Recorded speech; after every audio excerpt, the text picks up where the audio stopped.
fear. I'm from Black America, it's just another year. You knew the disrespect by your elected puppeteers, but let me show you how to persevere. Yo, what's up, everybody? It's your boy, Jay Costa. It's your girl, Katniss. Together we are the Nitty Gritty. We back, y'all. Let me start Instagram. On Instagram, where y'all at? Alright, Instagram is here. What's up, IG? See you in the building. Facebook, what's good? YouTube, what's good?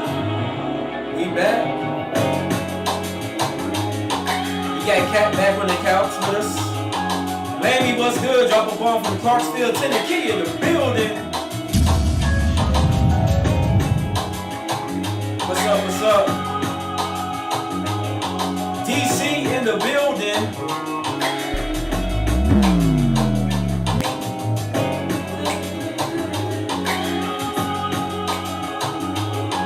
We got singers joining the Nitty Gritty Show one day. Yeah. You was low-key jamming in the cars and just joined. I really was. I had studied his vocal. I don't know, I was studying his vocal. Yeah. I had studied it. So we got a cool show for you guys today. We're going to talk about a kind of like the upcoming conversation around, I guess, the need for fathers and husbands. Kind of interesting, primarily in the black community. We'll get some current news. We'll talk everything from current civil to Kelly Price. Shout out to our business sponsors this month. Richard and Nathaniel Altar with Out of Control Bullies. They sponsored us all month long. If you want to be a sponsor for the Nitty Gritty Show, you're a small business, any business, hit us up in the comments. We'll be happy to have you. We're looking for a sponsorship for October, so let us know. Nice baseline. Oh yeah, dope. Lucky nigga, dope dude. So Does he play the bass? you know what? I don't know if he plays a good instrument. His instrumentation is so rich in all his songs. Where's your I dad would at? assume I wonder what he's- you think about this baseline. I know, right? It's if you listen to it, it's pretty much bass. If the instruments are supporting the bass. Yeah, the downbeat is where it's at. So let's get ready to get to our main conversation. Oh, one thing I did want to say, we didn't put it on the agenda, but I wanted to give a huge shout out to someone who I'm a huge fan of. She performed at the Fendi show by herself.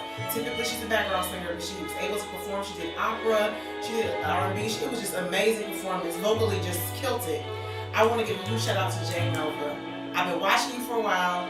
Oh yeah, Jay Nova's dope. She deserves and all I'm her really, flowers. really, really, really happy and proud of you. So.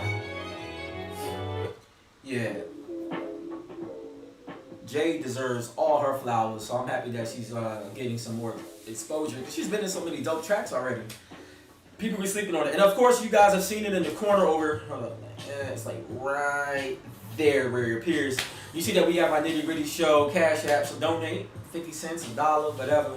We appreciate any of it. It helps us keep this thing rolling and moving as we go forward. Towards the end of the year, you'll start seeing some more content from us. We're going to try to start having stuff posted daily. Maybe there's clips of old shows. Also, Katrina's going to start doing more singing on the platform, different days out of the week. Also, you're going to see some streaming from me with, gaming with Jay DaCosta. So look forward to that. It'll be almost like a talk show in itself in the sense that, you'll get to see what men really talk about when they play in the game. I know there's a lot of assumptions and thought process as to what's going on, but you'll get to see what's really going on. So stay tuned for that. You'll see some more of that before the end of the year. Let's get into some of this conversation. So let's get into some current news. So first up, Karen Civil. That was some... Kern. Yeah, Kern. Kern had a lot going on. For those that don't know, Karen Civil, 34-year-old sister. She's 34. 34 out of New York. Young. Wow. Yeah, So she's really. had a heck of a career to be only 34. Yeah, I know, right? Wow. But she was involved in some drama. Katrina, I'll let you elaborate on something.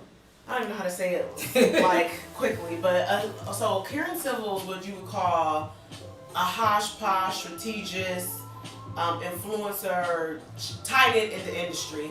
A lot of people use her when it comes to marketing them or getting them promoted or putting them in spaces or in front of people that they normally wouldn't be able to get into.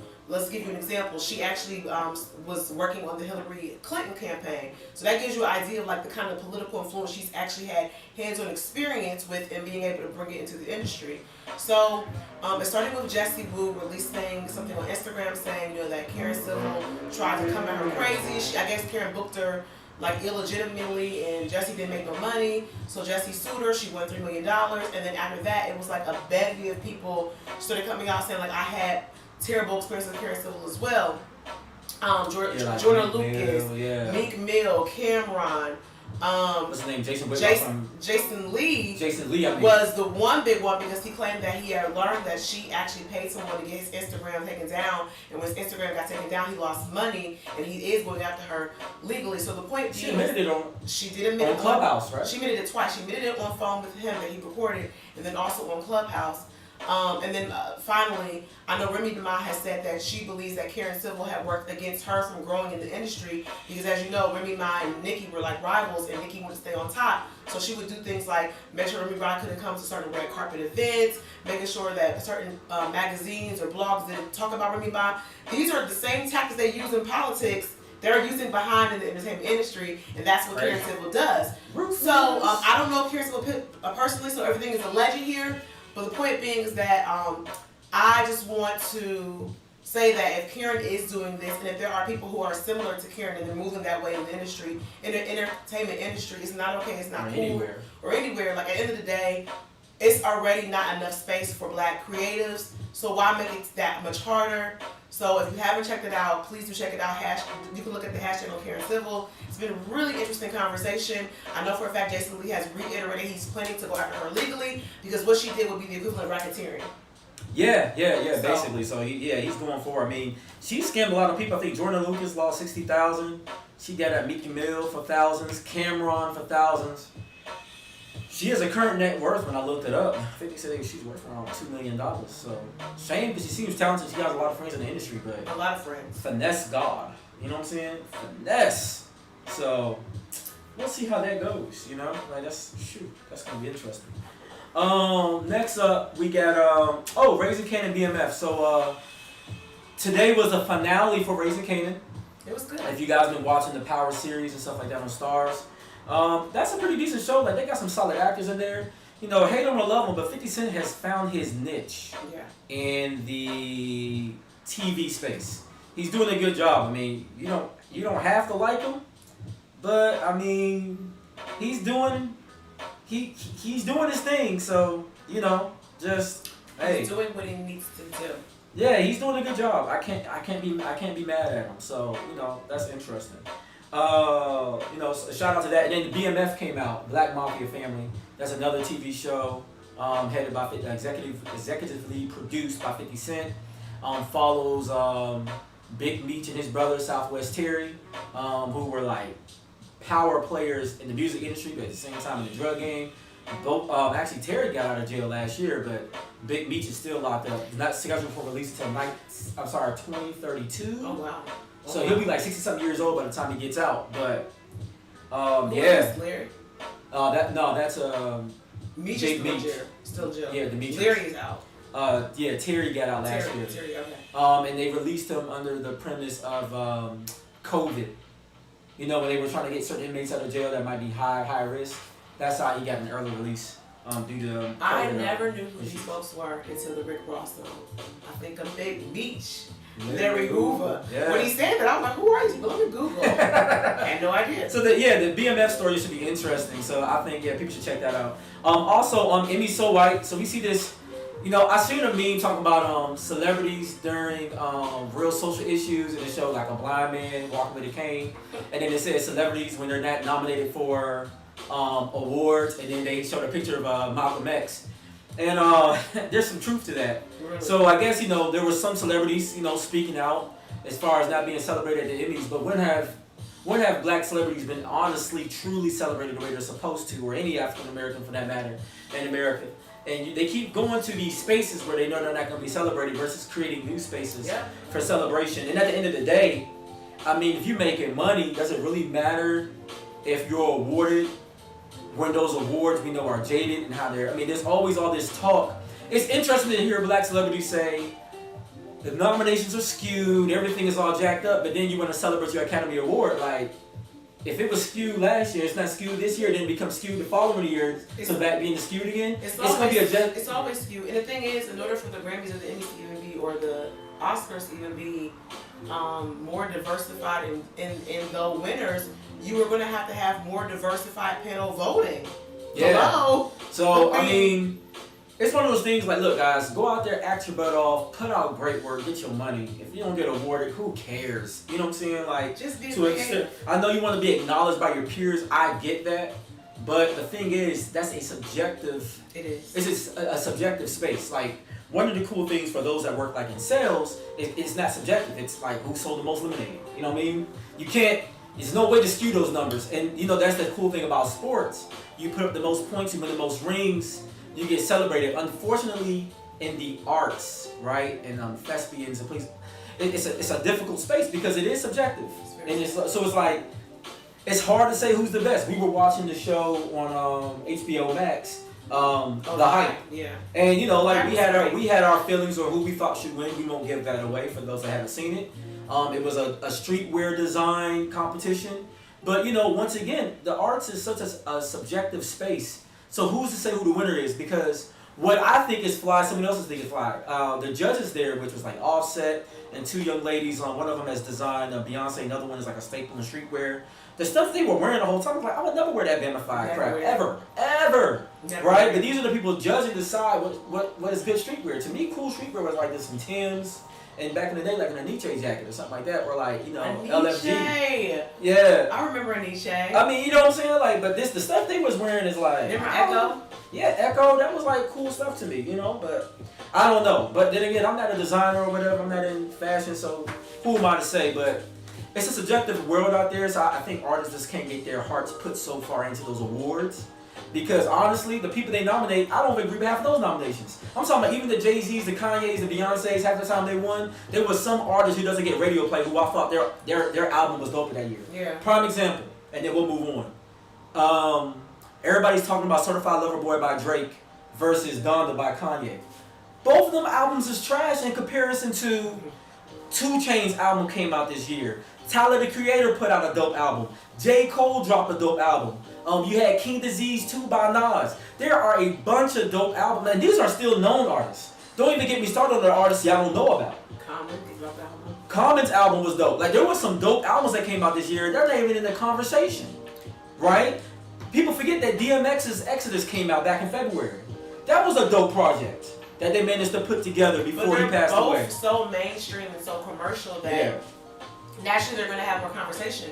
But apparently Drake recently was on stage with J. Cole and acknowledged J. Cole as one of the best rappers alive on stage, giving him his flowers, because the reality J. Cole is really, really, really, really dope. Big Daddy Kane just did too. He went live and was talking about how J. Cole's one of the dopest rappers out there. He's really dope. So I'm happy that he's finally getting his flowers. Yeah, so you know, and they got him at like a top 3 next to K-Dot and Drake, but I don't think that's a fair assessment. Once again, it's subjective. Everybody has what they like, what they're drawn to. I think people like Drake. Like, I feel like Drake makes hits. Him and Rihanna. Makes hits. Him and Rihanna to me are like hit makers. Like, if you talk about Chris Brown, well, Chris Brown is just crazy, but he's a hit maker. Like, certain artists are just gonna always give you hits, and if you're making lots of hits, naturally you're gonna be more celebrated and more commercialized, because when you think about it's a popularity contest. When you think about underground artists, like let's take Common for example.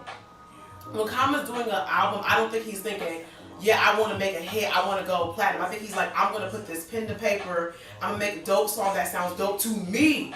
And he's writing for the culture, and he's writing from his heart. Because a lot of this stuff is politically motivated, socially motivated, spiritually motivated, in its rhyme and reason. So it's like, you know... But you gotta respect artists like that. Yeah, because they realize that there is a chance that they may not make money from tours because of that, and they're going against the industry, because the industry says you need to get sexy or you need to sing a song about this, and you're like, nah, that ain't me. You're risking backing. So in some ways, you gotta respect artists who are authentic to themselves, which is why, since we're talking about it, I know we're dead today, but I gotta say, I'm disappointed in Chloe. I can't really rock with the way she's moving. But all right. Well, sex sells, and we've created a formula, and unfortunately, everybody follows the same formula versus us, following art. But that's probably a conversation for another day. Last conversation about music, and then we'll move on to our main conversation tonight, because I know that's what you're here for. Kelly Price. I think they reported in Atlanta. Came out of Atlanta that they reported her missing. What state was it? Yes, Atlanta. Right. Her sister and her kids. Yeah, so they reported Kelly Price missing. She's been missing since what, June or July? Now the attorney came out and said she's quarantining. Yeah, but they said if that's the case, why can't she call her family to say I'm fine? Yeah, so that's kind of scary. So prayers to the Kelly Price family and those around. That's just weird. It's like, if somebody is quarantining, like, why do these lawyers and these entertainment folks have more access? It's kind of like you being missing, and I get a call from a coworker of yours saying he's fine. For me, that's not going to be good enough. I'm like, okay, well, he's fine. Put him on the phone. Yeah, that's weird. And then we live in an information age where it's like, okay, maybe you can't talk, but your phone still works. You can text. I mean, technology is so advanced. If you're down, but you're okay, there's ways to communicate you're okay. So I feel like there might be foul play involved, but I'm hoping that's not the case. And they might try to hide this is something goofy that we'll look at later and she'll get knocked in the day for. I'd rather it be that than the worst, right? So once again, prayers to that family, but that whole situation is kind of interesting and weird to me all at the same time. So let's get down to our basic discussion here. So we had an interesting topic around basically like women rather to be single, and a lot of them feel like husbands and fathers are useless. So that means we have both single mothers, right, or divorced, saying that the baby daddy or the ex ain't no good, and then we got people who are currently married saying that they don't see any value in a husband. Like they still feel like they're doing it all by themselves, they're paying on the bill by themselves, taking care of the kid by themselves, whatever. Katrina, you can elaborate, because I know you kind of brought this conversation to our attention. We talked about this earlier. Well, but this is interesting. I think it was on the Shade Room or one of these popular blog Instagrams, and they were saying like, shouldn't you be a wife before a mother? And there were commenters like, no, not really. Like, why are we pushing that narrative? At the end of the day, I know a lot of women who are married, and technically they're still a single. They operate as a single mom, and then there was some women who were like, I'd rather have a kid than a husband. And so for me, just hearing that and reading that, it just lets me know that relationships are so out of whack that like it seems like there's no desire to really be with people. People have a desire to have sex. They have a desire to have a companion when they're lonely, but as far as like coexisting and what that means and what that entails, there's no desire to coexist. To coexist means you have to deny your ego.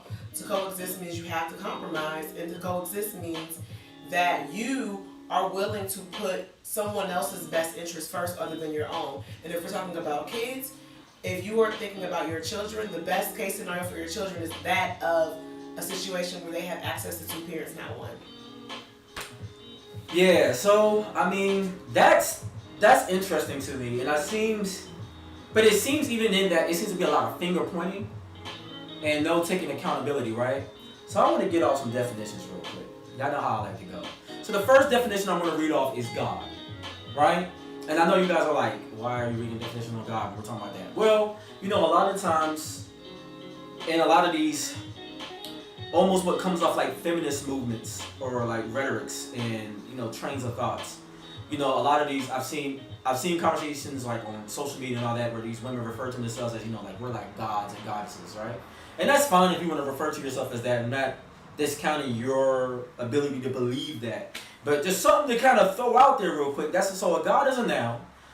In Christianity and other monotheistic religions, the creator and ruler of the universe, a source of all moral authority, the supreme being, right? That's typically how we view God in faith. But then, in maybe lesser thought processes or in other religions, a superhuman being or spirit worship as having power over nature or human fortunes, or human fortunes, a deity.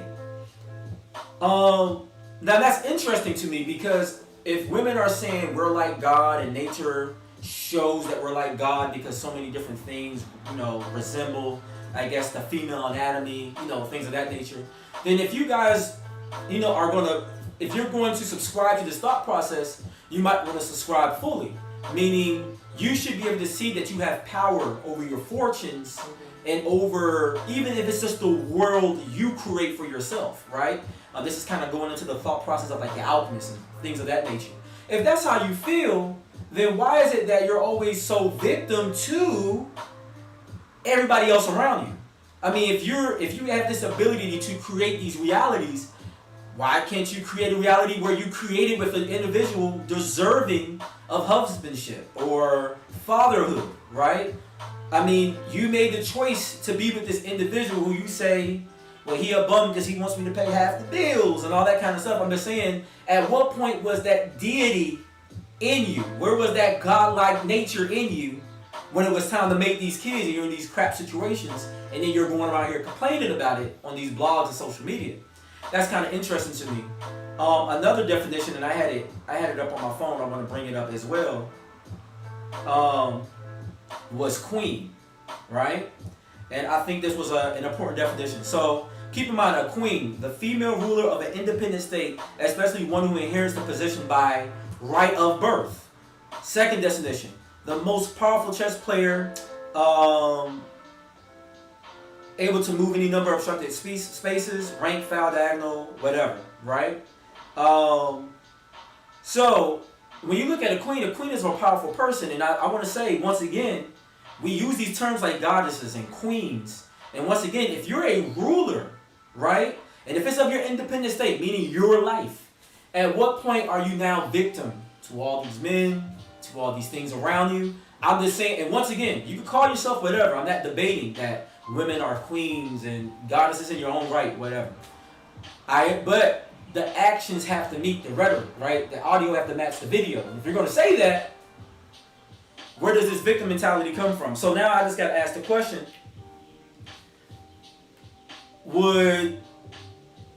do we really feel, women, that fathers and husbands are really that useless? I mean, is it like really no point to fatherhood? I'm just asking the question.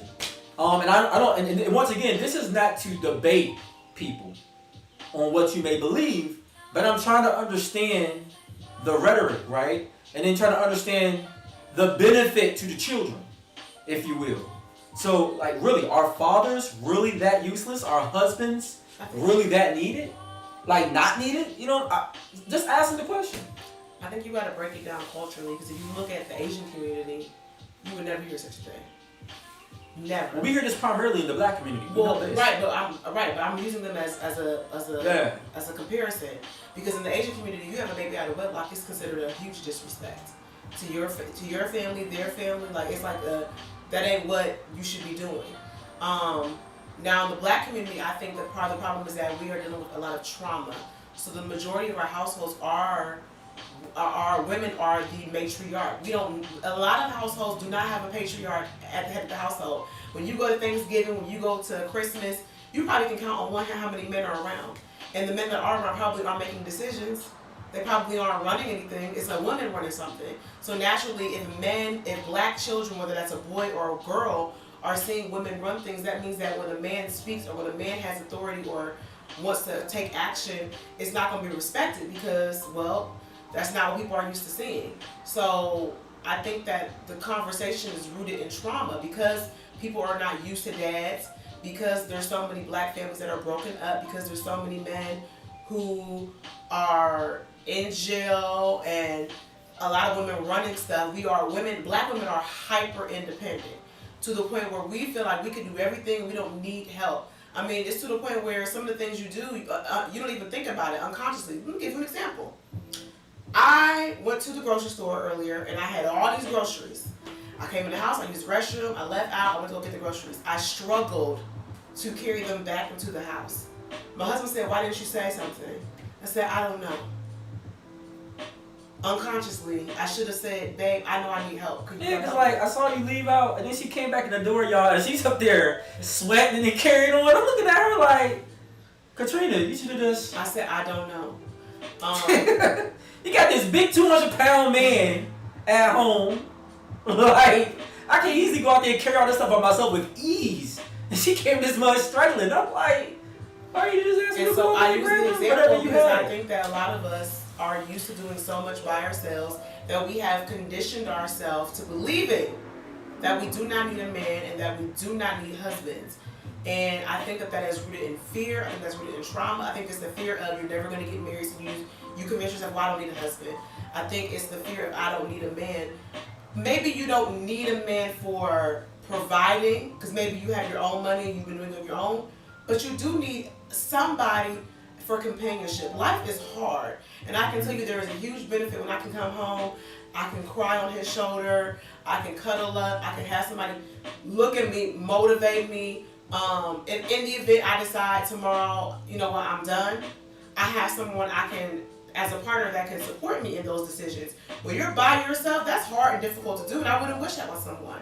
So I would encourage you to really reflect on why you think you are making these kind of decisions. Is it really that you believe this, or is it because it is rooted in trauma? And if you know it's rooted in trauma, go get help.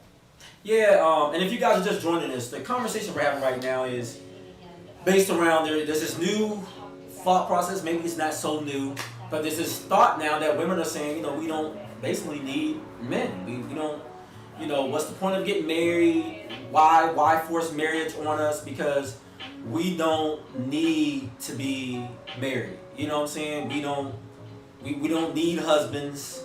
We're already doing it by ourselves, whether we're married or not, right? Shout out to Rose McBee in the building. Also, these moms be raising their sons all soft. Yeah. Some of that is the mama's problems. Like, y'all, we are so hard on our girls, and girls are independent and they can run circles and got multiple businesses and multiple degrees. And then you got the son, and he's a stark difference. No degree. Living at home with mom until he's 35. No discipline. Don't know how to wash clothes. Like, who would want that for a husband? Yeah, so, and that's interesting too. We're going to get more into that. Now, I am curious and you kind of talked to it earlier. I'll be curious here for some of the women in the chat if you want to share. Jasmine's agreeing, saying this is true, Katrina. But I'm curious, when women feel this way about men, this disdain, this almost vitriol, is this based on some type of facts, or is it based on emotional hurt? Because a lot of times we have these anecdotal experiences about men and how we feel about them, but then is this based in true fact that you can prove, or is this based on you being emotionally hurt, right?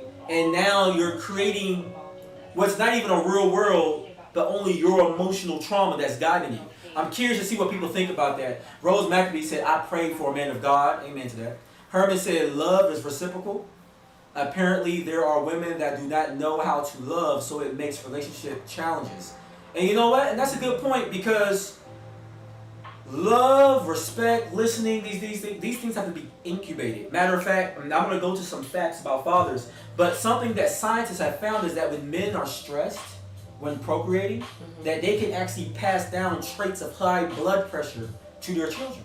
Wow. Right? And there's certain physical challenges they can actually impart to the child. Same thing with mothers. If they're under stress during the incubation period, whether that's getting pregnant or during pregnancy, this can cause traumas in the life of a child. Even the Word of God says, we always have a lot of Christians watching them, that a man is only a few days and full of trouble.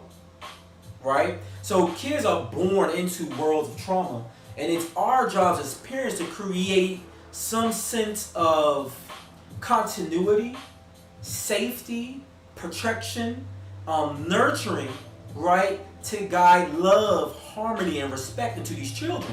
Because if we don't, we see the effects on them in their later years, their adult years, formative years, what have you. So there's a serious importance. This is my opinion, but also my opinion is factual because it's backed by science. I'm going to get into that later. But my still opinion is fathers and mothers. I'm not going to attack women because that's not the goal of this conversation. The goal is to bring mothers and fathers together. We need both. There are things naturally that a mother is going to give to a child that a father can never provide solely by himself. And then at the same time, no mom can do it by herself. Yes, can you see a success story in the minority, or can miracles happen? Sure. But would you want to purposely roll the dice, knowing that the odds are stacked against you, by canceling out a father, baby daddy, husband? Not sure what your situation is, But, right, you gotta take that into consideration. Thanks, Jazz. You said we looking fresh tonight. You know what I'm saying? Thanks, Jazz. I'm gonna assume you talking about both of us. I'm gonna take that compliment with it. Y'all, so you know what I'm saying? So, but these are things that we need to consider when we're making these choices. Well, I also think too that, okay, so if you grew up in a single parent household, right, and let's say you guys struggle, you can remember times mom not being available, mom not being able to come to school, mom not being able to support you with sports, you and your siblings not having all your meals. Why then would you decide actively to have children out of wedlock and pass on that same trauma and same experience to your kids? Mm-hmm. You have a choice. Because we always talk about, oh, when I got pregnant, I had to have it. I'm not telling you shouldn't. I'm not telling you should. I'm just saying you have a choice. You have a choice in how you navigate your life. And if you grew up in an environment that was not ideal and you longed for a relationship with your father, why actively decide for your child? Not give them the choice, but decide for your child that they should also have the same experience that you had and not have a relationship with their father. Because that's what you're doing. You're deciding for your child their experience in their life. And that's not fair. You as a parent are not supposed to choose the relationship that your child longs with for the other individual. And if there isn't an opportunity to coexist, to co-parent, and or be married and figure it out, then you need to be going to therapy. You need to be surrounding yourself with other couples. You need to be asking people who've been married for a long time, what are they doing to sustain their relationship, and then implementing that advice into your own relationship. Problem is that too many of us are influenced by people who are single, people who are hurt, people who are not married, and TV. None of those things are going to help you coexist. Yeah, got some comments here too. Herman was saying it's important how we treat our spouses because it has an impact on our children and their development. You're right. I'm going to go to some stats here in a second.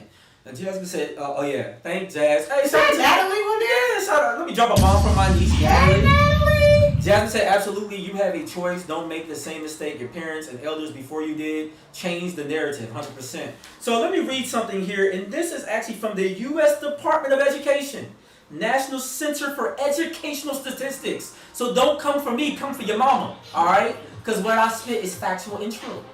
All right, but y'all gonna still argue with Wanda Costa, but that's cool. Argue if you want, stats is what they are. So involved dads have a direct impact on their children's future. Herman was just speaking about this. It said involved fathers, there is linked to better outcomes or nearly every measure of a child's well-being, from cognitive development and educational achievement to self-esteem and pro-social behavior. Children who grow up with their fathers are 39% more likely to earn mostly A's in school, 45% less likely to repeat a grade, 60% less likely to be suspended or expelled from school, twice as likely to go to college and find stable employment after high school, 75% less likely to have a teen birth, and 80% less likely to spend time in jail. But somehow people's anecdotal experiences has told them that somehow fathers are not needed. Tell me when the U.S. Department of Education is telling you there is proven facts and statistics. I didn't get this from Lorena.com. I didn't go to somebody's pastor, not taking away from pastors and what they got to say. I went to a .gov and got this information. But somebody in these comments, well, you probably won't be bold enough to come to the comments, but somebody watching this video later is going to still disagree out of their own hurt. Yeah. And what we have to start being more so as a society is less emotional and more pragmatic, more intellectual, more based on facts. There is an emotional component in life. I get that, but we can't ignore the numbers. And the numbers are, how can you argue that? They actually said that girls are actually less likely to take sexual risk when the father is in the home. Now, that could be out of fear, that could be out of respect, whatever the case is. But that outcome, and people, so often we get wrapped up in the approach, we forget the outcomes. So what? Yeah, you know, my dad was so strict, we don't have the best relationship. But did you get pregnant by some nappy head boy? And then go in court fighting over child support? No.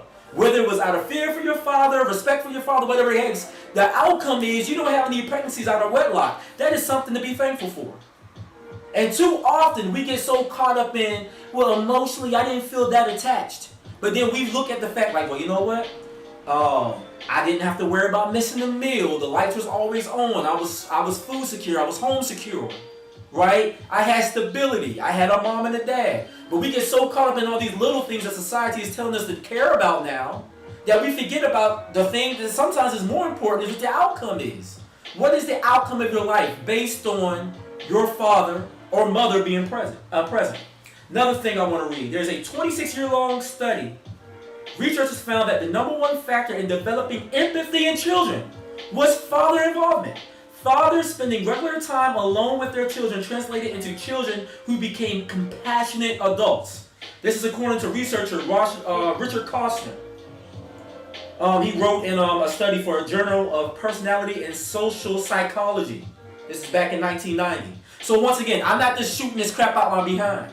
Because then too often we say, well, you know, fathers are just strict and blah, blah, blah, blah, blah.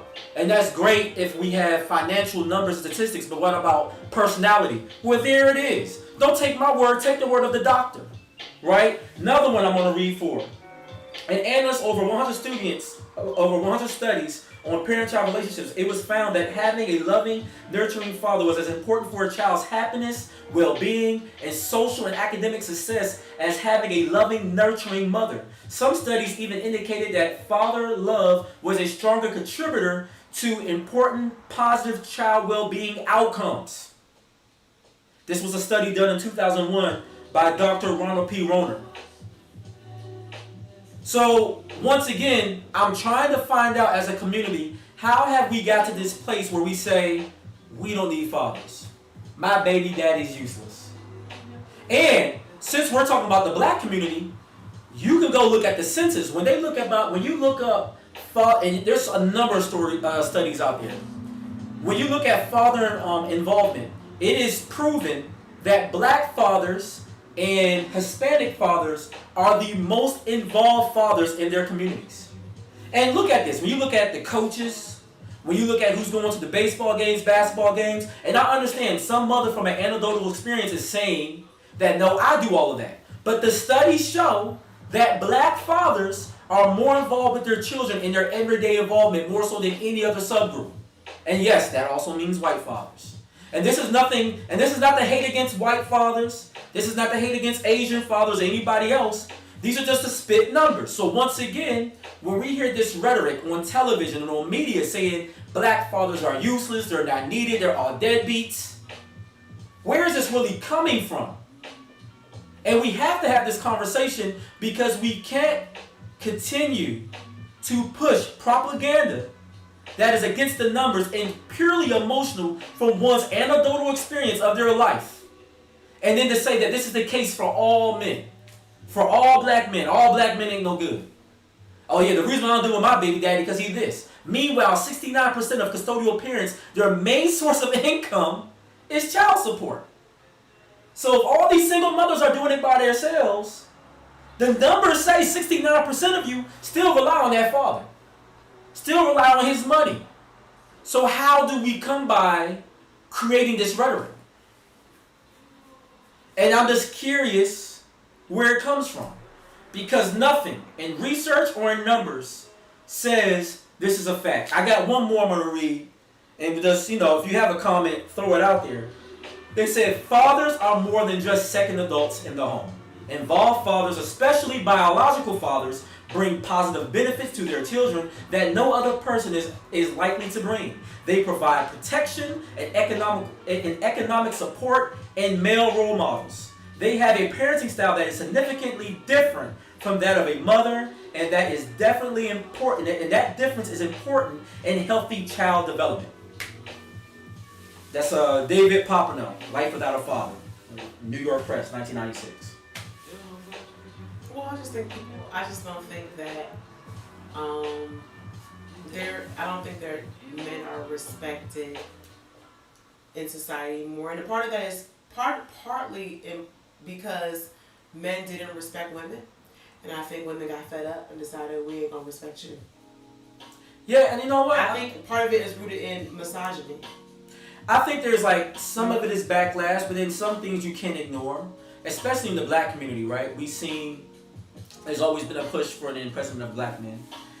You can't ignore the fact that in the 60s, when they did start giving out welfare and things of that nature, one of the requirements for public housing was that a man couldn't live there with you. Mm-hmm. Which is interesting because 35% of white people are actually on welfare or some type of public assistance, only 16% of black.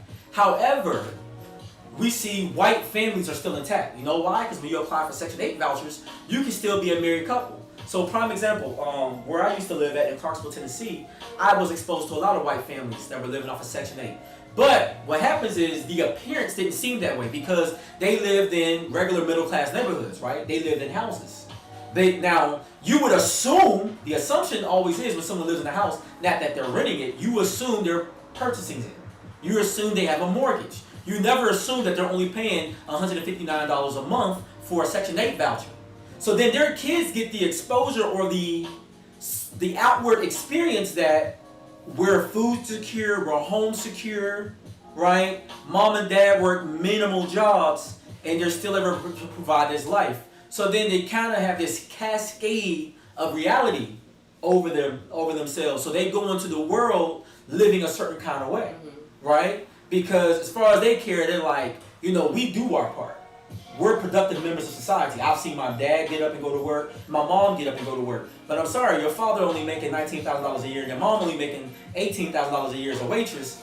That wasn't enough money for you guys to sustain the lifestyle you had. But yet still, you got exposure in you went to decent high schools, you got exposure to college and all of that, and now you assume you're better than your black counterparts that grew up in the hood, but really there's no difference between you, except that you're more likely because of your white skin to qualify for certain programs. And then we assume that maybe it's because it's a backlash against men. Maybe and I think there's some truth to that, but we can't always just leave it as just that because there's enough proof in history and legislation to show other contributors. You get what I'm saying? Versus we can't always prove the contributing factor of this is backlash. We can't prove the contributing factor of being as deadbeats, but I can prove what a father's value is to a child. I can prove how systematic racism has worked against the black community via redlining, loans, and all those things. That's not a matter of opinion or my take. This is something we can prove. So we got some comments. Shout out to Herman Altar in the building. Clarksville, Big Key in the building. He said, it makes me mad when I see a lot of commercials with black families with no men in the picture. It is definitely a trend, which I have noticed a lot. David Bird says, watching from Cedar Hill, Texas. Shout out to Texas. Let me drop a bomb for Texas. Yeah. They do it big in Texas. He said, just saw this show on Stars called BMF. That show was good. It's great. David, that show is pretty dope. Raising Kanan is top tier show. So yeah, and you know, and Herman, to that point that you made about showing the black families, because see, there's a lot of black women in media and entertainment, and sometimes their thought process, because I've seen this firsthand. You know, like when you watch some of these creatives, they come on to like the Breakfast Club and they do these interviews, and one of the things they're saying is they're trying to push the narrative of showing single motherhood. They say it. I'm not making this up. They say it. Like, we want to show the narrative of single motherhood because that's such a real reality for so many women. And while that may be true, but then it's kind of like, okay, yeah, that's a real reality for a lot of women, but is that all women? And then if that is a reality, is there going to be any ownership as to why that reality is created? Because at the end of the day, unless you were raped, and we understand that some women have been raped and they've had babies out of rape, right? So we know that's a different situation. So we're going to just benchmark that, put it to the side. But if you were a willing participant in a sexual activity, and you knew when you was dating this dude, he didn't have a stable employment. You knew when you was dating the guy, he didn't have enough money to take care of a whole family. You knew all these stats, but yet you still open up your legs, you received his seed, and you still, we live in 2021, guys. For the last 20 years, you have options. Now, I'm not trying to say you should take right of them options. You know, I understand pro-life and all of that. So I get that. But let's keep it 100. You've had options. And you exercise the option of having a child with someone you knew would not be the most suitable parent to parent with. But you went forward with that. And then you get to be a victim and a victor. And you just have to pick which side. If you're going to be a victor, don't keep on blaming your baby daddy for the situation. You just say, you know what? That joker broke down. We're going to keep it pushing over here. And if you are a victim, then if the baby daddy comes around trying to help, take his help. Maybe I'm mansplaining everything. Okay, I'll just be guilty of that.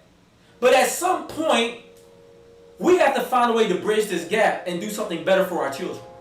Because the stats, you can't ignore the facts. The fact is we do need fathers. And if you have an opportunity to include the father, we know there's some fathers out there that want no part of their children, and that's going to be their loss.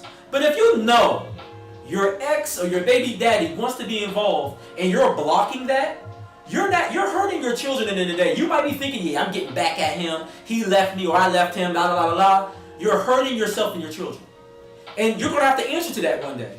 And you're not going to be able to hide behind whatever false reality you have programmed into your children or your own mind. Well, Time tells the truth of all things. For me, it's interesting when it's like, you meet somebody that had a child in wedlock, it was just the one, they made their mistake, they did an excellent job raising them, and move on. Then you meet these people and they're like, wait a minute, so you got 3 baby daddies out of wedlock? Some don't seem right, because it's like you're not learning your lesson. You're doing the same thing over and over again, and then you're blaming everybody else. And then we make an excuse, well, they weren't raised in a good environment, they didn't have a good example. Listen, what happened to you is not your fault. If you weren't raised in a good environment, if you didn't have the best shelter, food, that's your parents' fault. But it is up to you to take that information and seek active help to create a better lifestyle. We can no longer keep being victim or held to our trauma. We all have trauma. All of us have trauma. Every last individual on planet Earth.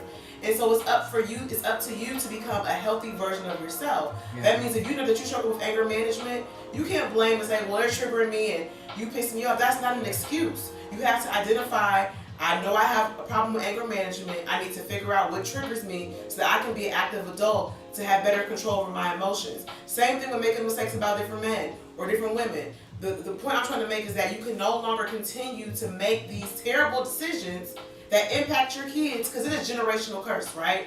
It's your mom making the mistake, then your dad making the mistake, then you're making the mistake. At the end of the day, I'm not saying that our job as a legacy of our parents is to be an extension of them and to be better. I mean, it's to be better. Your parents are, think about it. If you think about your grandparents' generation, they didn't have what you had.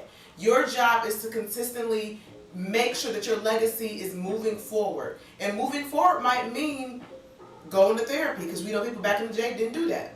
Moving forward might mean having more wealth. How do you have more wealth? By making better decisions, by having access to more jobs, by being more educated. These are all things you can control. Yeah, and we had some good comments. Herman was saying it's funny how though when they with a biracial family, you will see the father figures. Go figure. That is interesting, because that's some media subjective programming there, right? Jasmine saying even if you didn't know all about him, because it happens, you still open your legs. Laugh out loud. I'm just saying.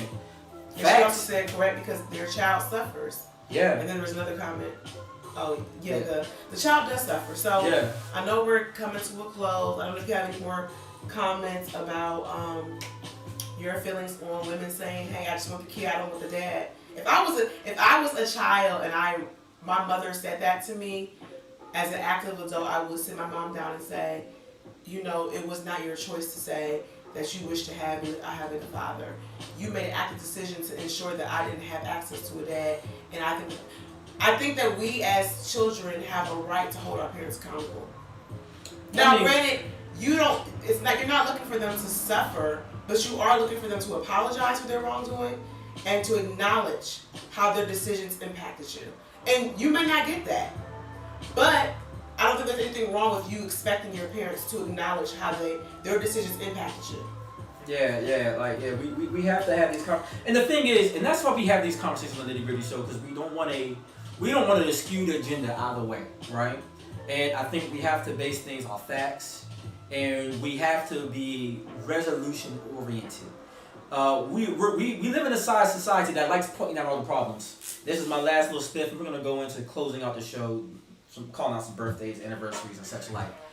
But we live in a society that's great. We've seen a lot of Democrats run on all the issues. Yeah, you know, black folks need reparations. Yeah, we need to stop lynching. We need to protect voter rights. We need to do something about the economy. We need to create more jobs, right? We want to empower black women. They love saying that, right?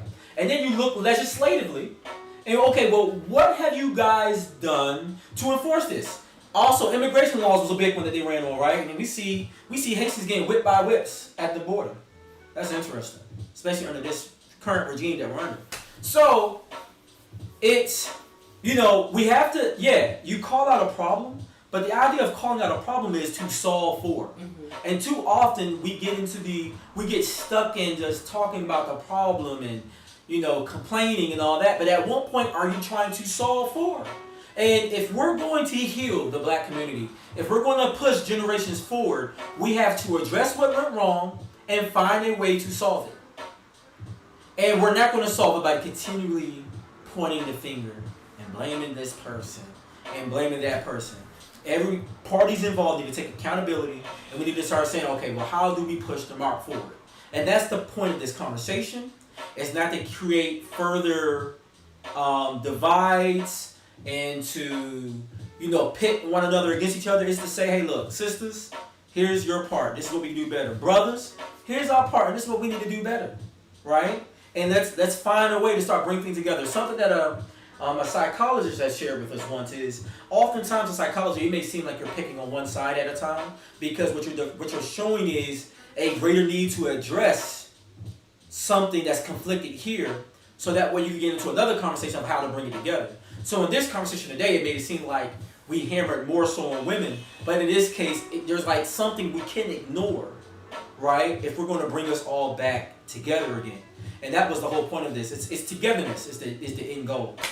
So I'm hoping you guys can feel that. Once again, you know, share this video.